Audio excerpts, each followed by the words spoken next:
안녕하세요. 오늘도 사연살롱을 찾아주셔서 감사합니다. 결혼 3년차 여성이에요. 여러분은 기적을 믿으세요? 세상에는 하루아침에 죽을 병을 고친다거나 궁지에 몰린 순간 거액의 복권에 당첨되는 것처럼 거창한 기적만 있는 게 아니더라고요. 우리 인생에는 크고 작은 기적들이 존재하고 때로는 그 기적이 우리가 살아가는 원동력이 되기도 하니까요. 저희 엄마와 저처럼 말이죠. 엄마는 늘 제게 넌 내 인생의 기적 같은 아이라고 말씀하셨어요. 제가 아니었다면 진작에 인생을 포기했을지도 모른다면서 말이죠. 그런 의미에서 본다면 저는 분명 엄마 인생의 기적인 셈이에요. 그리고 그건 저도 마찬가지였어요.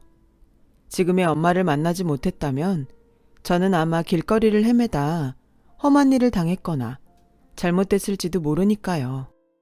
대충 눈치채셨겠지만 저와 엄마는 친모녀 관계가 아니에요.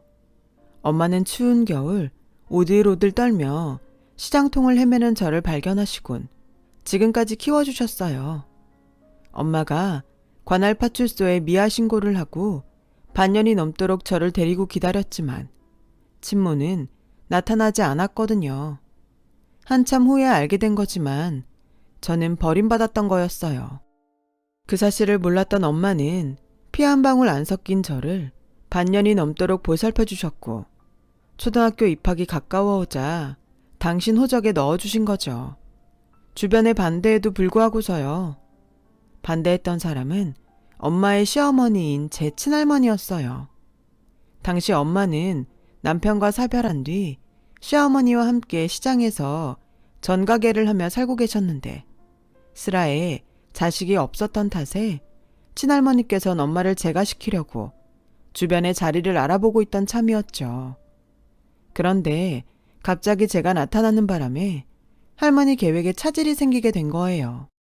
하루아침에 자식 딸린 과부가 됐으니 제가 자리도 쉬이 나타나지 않았거든요. 그러니 할머니 입장에선 제가 얼마나 미웠겠어요. 며느리 앞길을 막는 걸림돌로 보였을 테니까요. 그래서 늘 제게 냉랭하게 대하셨어요. 아직도 기억이 나요. 할머니는 엄마가 없을 때면 제게 그러셨거든요.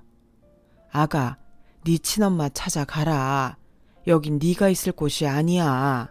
불쌍한 내 며느리 훌훌 털고 새 인생 살 수 있게 네가 떠나다오. 그게 은혜를 갚는 길이다. 알겠냐? 너무 어렸던 탓에 할머니 뜻을 몰랐던 저는 그런 말씀을 하실 때마다 얼마나 서러웠는지 몰라요. 그래서 싫다고 집에서 안 나갈 거라고 울고불고 했던 기억이 나네요. 그럴 때마다 할머니는 긴 한숨을 쉬곤 하셨어요. 당신도 말은 그렇게 했지만 모질지 못하셔서 막상 저를 어쩌지는 못하셨죠. 그렇게 저는 초등학교 입학을 앞두고 엄마 호적에 오르게 되었고 그때부터 우리는 한 식구로 지내게 되었어요. 어린 마음에 저는 이제 마음 놓고 이 집에서 살 수 있겠다는 생각을 했죠. 하지만 그렇다고 해서 친모에 대한 그리움이 없었던 건 아니에요. 자다 일어나 엄마를 찾으며 울기도 하고 길에서 엄마를 닮은 사람을 쫓아가다가 길을 잃기도 했으니까요. 보고 싶어도 아닌 척을 했던 거였죠.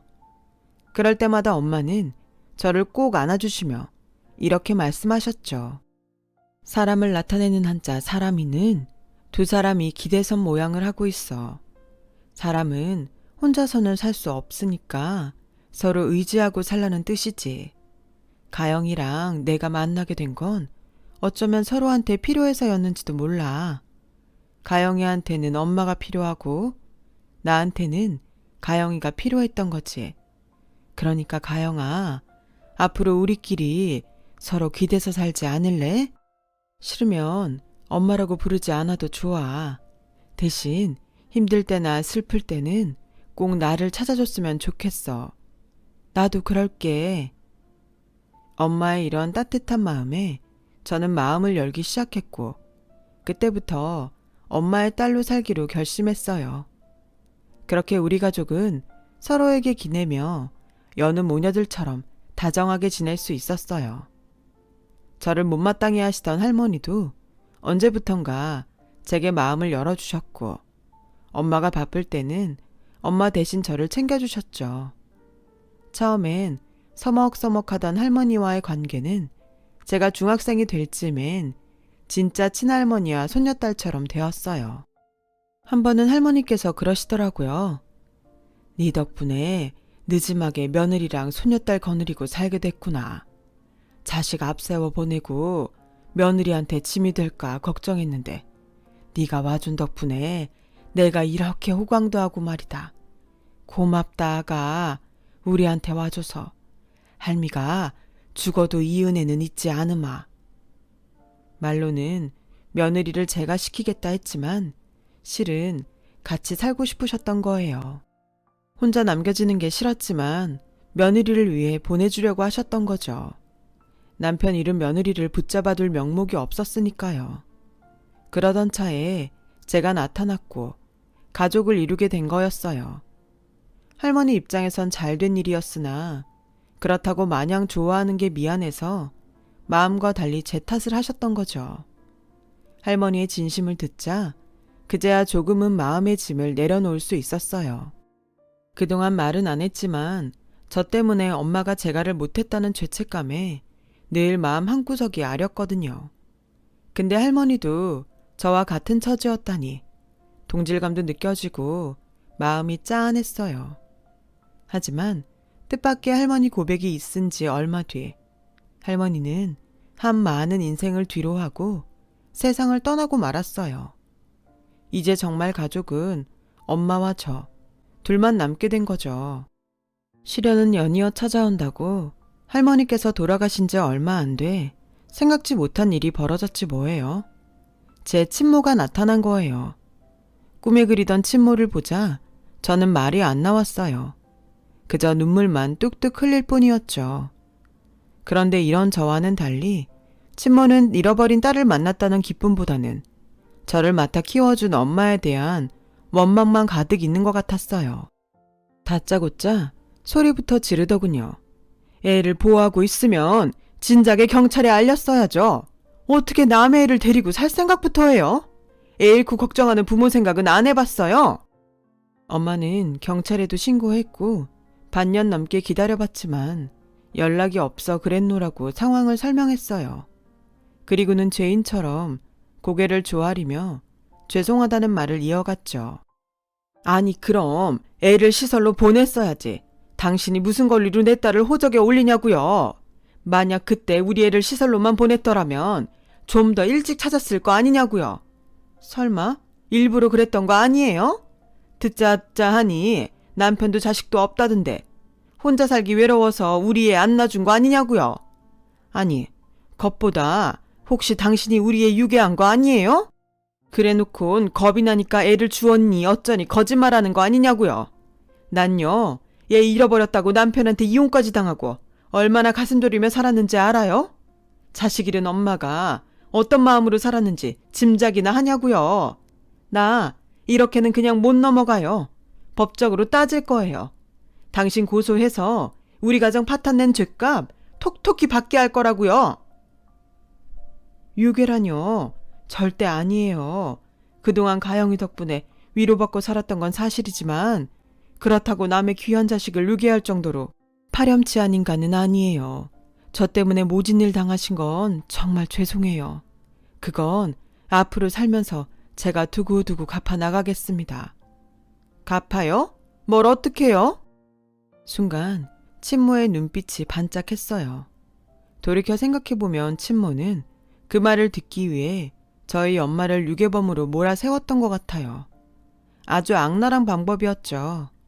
친모는 제게 잠시 자리를 비워달라고 하고는 엄마와 긴 이야기를 나눴어요. 그리고는 한참 만에 방에서 나와선 제게 그러더라고요. 이미 이렇게 된 거 어쩌겠니? 나도 이미 네 아빠랑 헤어지고 딴 사람이랑 사는 처진데. 들어보니 이분도 그간 너한테 정이 많이 든 모양이던데 마음은 아프지만 그냥 지금처럼 이렇게 사는 것도 괜찮겠다 싶어. 여기 있는 거 가영이도 괜찮지? 생각지도 못한 친모의 말에 왠지 서운한 생각이 들었어요. 설마 했는데 직접 친모 입으로 듣고 보니 목이 쎄하더군요. 그래서 온 몸에 힘을 주고 담담하게 말했어요. 친모를 따라가겠다고요. 그러자 친모가 난감한 표정을 짓지 뭐예요. 그리곤 저희 엄마 눈치를 살피며 다그치듯 제게 말했어요. 아니, 얘가 갑자기 왜 이래? 너 아줌마랑 여기서 사는 거 좋다며. 근데 왜 마음이 바뀌어서 날 따라가겠다고 이러는 거야? 엄마가 자주 찾아올게. 그러니까 여기서 살아. 싫어. 나 엄마 따라갈래. 그러니까 이분한테 더는 유괴범이란 소리도 하지 말고 법적으로도 절대로 해끼치지 마. 그걸 빌미로 돈 받아낼 생각은 더더욱 하지 말고. 사실 저는 안방에서 무슨 말이 오갔는지 들어서 알고 있었어요. 친모가 형사 고발을 안 하는 조건으로 엄마한테 돈을 요구한 걸 말이죠. 그래서 제가 따라 나선다고 한 거예요. 그게 그동안 저를 키워주신 엄마에게 제가 할 수 있는 최선이었으니까요. 적어도 엄마가 시장바닥에서 더위와 추위에 싸우며 그렇게 번 돈을 인간 같지 않은 친모한테 뺏기는 건 볼 수 없었거든요. 제 고집에 따라 저는 친모가 사는 집으로 가게 되었어요. 남편이란 작자는 딱 봐도 친모보다 10살 이상 어린 남자로 일도 안 하고 집에서 놀고 있는 것 같았어요. 집에는 배달 음식을 시켜 먹은 그릇이 가득했고 청소도 제대로 안 하고 사는지 온 집안이 쓰레기통 같더군요. 둘 다 일은 안 하고 종일 집에서 담배만 푹푹 피워대고 있었어요. 친모의 남자는 저를 볼 때마다 인상을 팍 쓰고는 한숨을 내쉬었어요. 말은 안 했지만 내가 사라져주기를 바라는 눈치였죠. 그래서 더 이를 악물고 버텼어요. 적어도 저 사람이 바라는 대로 해주진 않겠다는 생각으로요.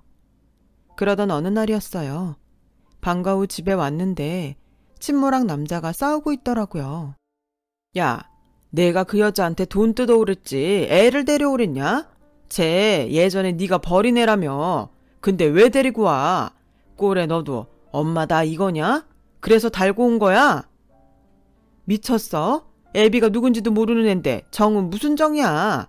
딱 돈 받고 나올 타이밍인데 치지배가 눈치도 없이 따라오는 바람에 산통 깼지 뭐야. 아주 재수 온 붙었다니까. 그때 알았어요. 엄마가 일부러 나를 버렸다는 사실을요. 심지어 애 아빠가 누군지도 모를 정도로 물러난 생활을 하다 저를 가졌다는 것도요. 그래놓곤 돈벌이 수단으로 저를 이용하려 했다니 용서할 수 없었어요. 그래서 그 길로 집을 나왔어요. 날은 저물어 캄캄하고 갈 곳은 없었죠. 저도 모르게 발걸음은 엄마와 살던 집으로 향했지만 선뜻 들어가지는 못했어요. 염치가 없었으니까요. 그래서 동네 놀이터 그네에 앉아 멍하니 하늘만 바라보고 있었는데 어디선가 엄마 목소리가 들리지 뭐예요. 처음엔 환청인 줄 알았어요. 그런데 저 멀리서 정말 엄마가 나를 향해 달려오고 있지 뭐예요. 그 순간 나도 모르게 엄마한테 달려가 안겼어요. 그리곤 어깨가 들썩이도록 울면서 엄마를 불러댔죠. 그날 밤 저를 통해 모든 얘기를 들은 엄마는 다시는 저를 보내지 않겠다고 다짐하듯 말하셨어요.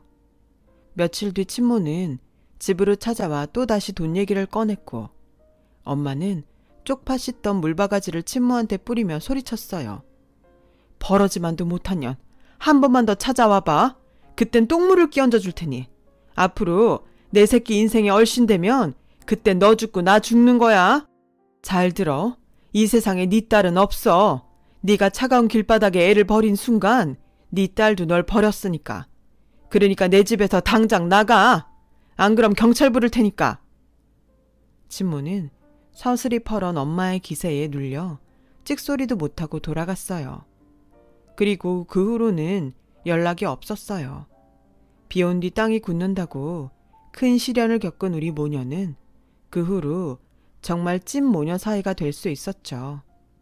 엄마는 시장통에서 전을 팔아 제 뒷바라지를 하셨어요. 남들 못지않게 학원도 보내주시고 대학에 들어가자 어학연수도 보내주셨죠. 엄마의 헌신적인 뒷바라지 덕분에 저는 동기들보다 빨리 임용고시에 합격할 수 있었어요. 학교 배정이 될 때까지 시간이 남아서 그간 모아둔 돈으로 엄마를 모시고 해외여행을 떠나기로 했어요. 난생 처음 떠나는 모녀 여행이었죠. 그래봐야 싸구려 패키지 여행이었지만 엄마는 딸 덕분에 난생 처음 비행기도 타보게 됐다며 엄청 좋아하셨어요. 면세점 구경도 할 겸 일찌감치 수속을 밟고 들어간 엄마와 저는 탑승 전 수속을 위해 지문 인식대 앞에 섰어요.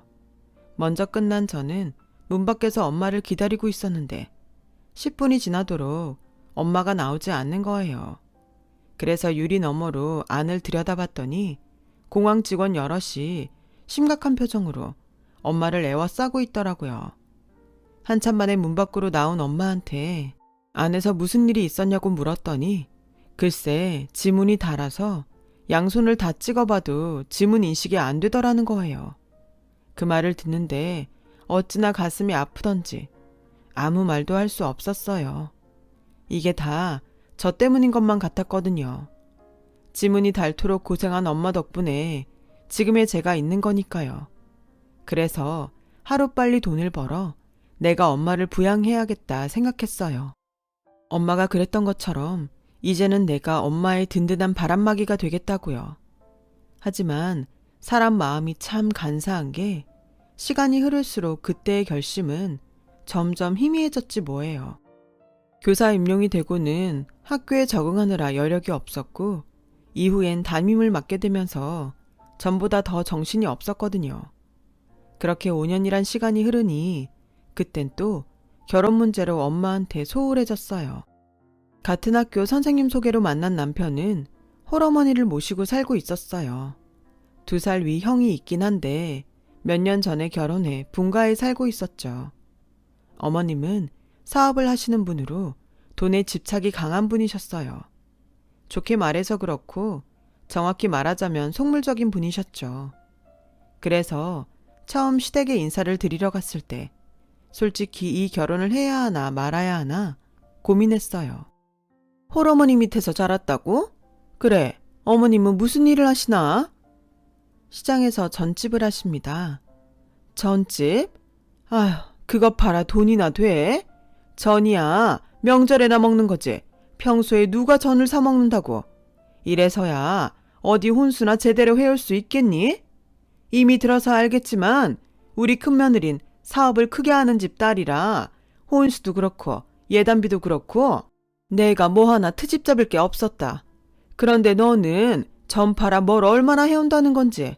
이래서야 주변에 망신이나 안 당할지 모르겠네. 애초에 이런 결혼은 안 하는 게 좋은데. 그나마 네가 학교 선생이라니 직업은 탄탄하다 싶어서 반대는 안 하는 거니까 그런 줄 알고 처신 똑바로 해. 내가 사업하는 사람이라 손해보는 건 딱 질색이니까. 그러니 뱁새가 황새 따라가다가 가랭이 찢어진다 생각 말고 너도 성의껏 해봐. 괜히 내 아들 기죽이지 말고. 못하겠으면 지금이라도 관두던가. 시어머니의 말에 관두겠다는 말이 목구멍까지 차올랐지만 참았어요. 저희 엄마가 사위감을 무척 마음에 들어 하시는 데다 남편도 저보다 저희 엄마를 더 잘 챙기는 사람이라 나만 참으면 되겠다 싶었거든요. 시어머니는 대놓고 제게 과한 혼수를 요구하진 않았지만 사사건건 손위 형님과 비교를 하시는 통에 혼수 준비하면서 스트레스를 많이 받아야 했어요. 게다가 손위 형님이 원치 않은 참견에 자존심에 상처도 입었고요. 에게? 예단비 500이 뭐야? 우리 집 TV값도 안 되네. 동서 형편이 어렵다는 얘긴 들었지만 그래도 그렇지. 요즘 시세는 따라야지. 동서가 이렇게 해오면 결국 어머님 얼굴에 먹칠하는 꼴이 되는 거야. 정 힘들면 나한테 도움이라도 청하지 그랬어. 어머님께는 고작 한복 한 벌 해드리는 건 좀 그렇지 않아? 난 모피코트랑 에르메스 가방 하나 해드렸는데 비교되지 않겠어? 아무리 형편대로 하는 거라지만 동서 그러다 어머님한테 미움받으면 어쩌려고 그래? 뭐 나야 상관없지만. 대략 이런 식이었어요. 말끝마다 자기랑 비교를 해대는데 정말 한 대 쥐어 받고 싶더라니까요. 그 나이 먹도록 제 손으로 돈 한 번 벌어본 적 없으면서 돈 쓰는 데는 아주 도사더라고요. 말끝마다 있는 집이 어쩌고 시세가 어쩌고 하는데 정말 순간순간 주먹이 불끈할 정도였어요. 이런 압박 속에서도 저는 그동안 제가 모아둔 돈과 약간의 엄마 도움을 받아 성의껏 혼수 준비를 했어요. 그래 봐야 어머님 눈엔 안 차겠지만요. 그나마 걱정과 달리 어머님이 분가를 허락해 주셔서 얼마나 다행인지 몰라요. 혹여 함께 살자고 하시면 어쩌나 내심 걱정했는데 아직은 자식 수발받으며 살 나이는 아니라시며 분가를 하라고 하시더군요. 그래서 친정 근처에 신혼집을 마련하게 됐어요. 저는 시댁 눈치가 보여서 회사 근처로 하기를 바랬는데 남편이 굳이 고집을 피워서 친정과 5분 거리로 하게 됐죠. 엄마는 그러지 말라고 하시면서도 딸 내외를 곁에 두고 살게 되어서 그런가 웃음이 떠나지 않았어요. 그리곤 김치며 밑반찬들을 해다가 저희 집 냉장고를 채워주시곤 하셨죠. 남편은 퇴근길에 시장에 들러 엄마를 도와 가게를 마무리를 하고 오곤 했고요. 그 바람에 엄마는 딸 자식보다 사위가 낫다는 말을 입버릇처럼 하게 되셨죠. 그렇게 행복한 나날이 이어지던 겨울, 결혼해서 처음 맞는 설이 되었어요. 방학 중이라 수업이 없었던 저는 일찌감치 엄마가 계신 시장에 들러 장을 받았어요. 서당집 개 3년이면 풍어를 읊는다고 전집 딸인 저는 전 하나만큼은 자신이 있었죠. 그래서 저는 제가 붙여가겠다고 하려고 형님한테 전화를 했는데 글쎄, 동서 몰랐어? 나 친정 식구랑 괌 여행 가는데 어머님이 말씀 안 하셔? 금시초문이었어요. 그래서 남편한테 전화해 혹시 알고 있냐고 했더니 남편도 처음 듣는다는 거예요. 그래서 시어머니께 전화를 드렸죠. 그랬더니 대뜸 그러시더군요. 그래, 내가 가라 그랬다. 그게 뭐 어때서 그러니? 차례야 니들이 와서 지내면 되잖니. 그리고 명색이 네가 전집 딸인데 전 부치는 거야 선수 아니겠어? 큰애야 워낙 있는 집에서 자라서 부엌 일은 할 줄 모르니 어차피 와도 다 네가 할 일 아니야? 일도 안 시키래 불러다 벌 세울 일 뭐 있니? 하는 사람이나 해야지. 그래서 사돈댁이랑 여행 가고 싶다길래 갔다 오라고 했다. 어머님 무슨 말씀이 그래요? 그럼 저는 없는 집에서 자랐으니 명절 내내 전이나 부치고 차례상 차리라는 거예요? 이런 경우가 어딨어요. 저도 저희 집에선 귀한 자식이에요. 지금까지 어디서도 이런 대접 받은 적 없었다고요. 저 어머님 뜻 못 따라요. 그러니까 어머님도 그렇게 알아주세요. 뭐? 너 지금 나한테 반항하는 거야? 그럼 며느리를 둘이나 두고 나보고 전이나 부치라는 거야 뭐야? 너 이런 식으로 나오면 나도 생각이 있어. 어디 네 마음대로 해봐. 시어머니는 그렇게 전화를 끊으셨어요. 아니 똑같은 며느리인데 돈 많은 친정도 며느리는 여행 보내고 가난한 친정도 며느리만 독박 씌우는 게 말이 되냐고요. 천명절인데 벌써부터 이러니 앞으로는 어떻게 보내게 될지 걱정이 됐어요. 잘못된 건 초정에 바로 잡아야 할 것 같아서 어머님과 맞서기로 했어요. 그렇게 명절 전날이 되었고 한창 바쁠 엄마를 도우려고 시장으로 나갔죠. 그런데 한창 바빠야 할 시간에 엄마 가게만 불이 꺼져 있지 뭐예요. 그래서 생선집 아주머니한테 물었더니 웬 모피코트 입은 사모님이 와서 엄마를 데리고 갔다지 뭐예요. 전 부칠 재료까지 잔뜩 싸들고 말이죠. 순간 머릿속이 텅 비는 것 같았어요. 모피코트를 입은 사모님이 누군지 알 것 같았거든요. 부들부들 떨리는 손으로 엄마한테 전화를 걸었는데 받지 않더라고요. 그래서 시어머니 핸드폰으로 전화를 걸었죠. 역시나 받지 않더라고요. 그래서 남편을 불러 시댁으로 갔어요. 시댁으로 가는 차 안에서 온갖 생각이 다 들더라고요. 네 마음대로 하라던 시어머니의 말이 무슨 뜻이었는지 이제야 확실히 감이 잡혔거든요. 저 대신 엄마를 불러다 전을 부치게 하려는 심산이었는데 제가 그걸 몰랐던 거죠. 설마 이런 짓을 할 줄 누가 알았겠어요? 시댁이 가까워 올수록 심장박동이 빨라지면서 손이 부들부들 떨려왔어요. 그렇게 시댁 현관을 들어섰는데 역시나 엄마가 주방에서 전을 부치고 있더라고요. 그 모습을 보자 눈이 뒤집힌 저는 소리를 질렀어요. 엄마, 그거 내려놓고 당장 나와. 엄마가 왜 여기서 전을 부쳐? 왜 엄마가 이런 대접을 받고 있냐고. 나 이깟 사람한테 며느리 대접 안 받아도 돼. 그러니까 나 때문에 엄마까지 휘둘릴 필요 없다고. 그때였어요. 막 욕실에서 나오던 시어머니가 저를 보곤 놀라더군요. 어머님, 정말 너무 하시는 거 아니에요? 어떻게 우리 엄마를 불러다 전을 부치게 해요? 어머님이 뭐가 그렇게 대단한 사람이라고 내 엄마까지 부리려 드냐고요. 사과하세요. 당장 사과하라고요. 그러자 엄마가 달려나와 그런 게 아니라며 저를 말리셨어요. 아니긴 뭐가 아니야. 저 사람 감싸줄 필요 없어. 돈 많은 집 딸인 큰며느린 해외여행 보내면서 나는 가난한 집 딸이라고 와서 전 부치라고 하는 여자야. 제대로 된 사람이라면 어떻게 그런 사고를 할 수 있냐고. 나한테 그러는 건 참을 수 있어. 근데 엄마한테 이러는 건 나 절대 못 참아. 그게 누구라도 내 엄마한테 함부로 구는 건 절대 못 참는다고. 엄마가 날 어떻게 키웠는데 내가 뭐라고 엄마한테 이런 꼴을 당하게 해. 그러니까 엄마, 앞으론 저 여자가 뭐라고 하든 절대 따르지 마. 날 위해서 더는 희생하지 말라고. 그러니까 어서 옷 입어. 나랑 가자. 그때였어요. 어머님이 무릎을 꿇고 고개를 숙이더군요. 생각지도 못한 광경에 말문이 막혔어요.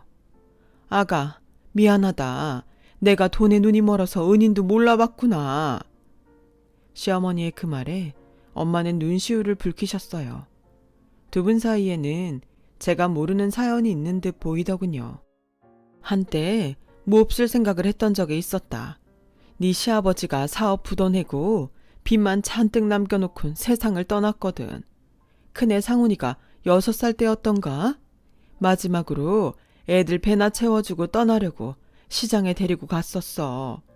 엄마가 무슨 생각을 하는지 알 리 없는 아들 녀석들은 신이 나서 시장통을 뛰어다니다 전집 앞에 멈춰 서더구나. 고소한 기름 냄새에 허기가 졌던 거지. 두 녀석이 전 한 접시를 개눈 감추듯 해치우곤 더 먹고 싶은지 손가락을 빨고 있는데 내가 가진 돈이 얼마 없어서 못 본 척 일어나자고 했다.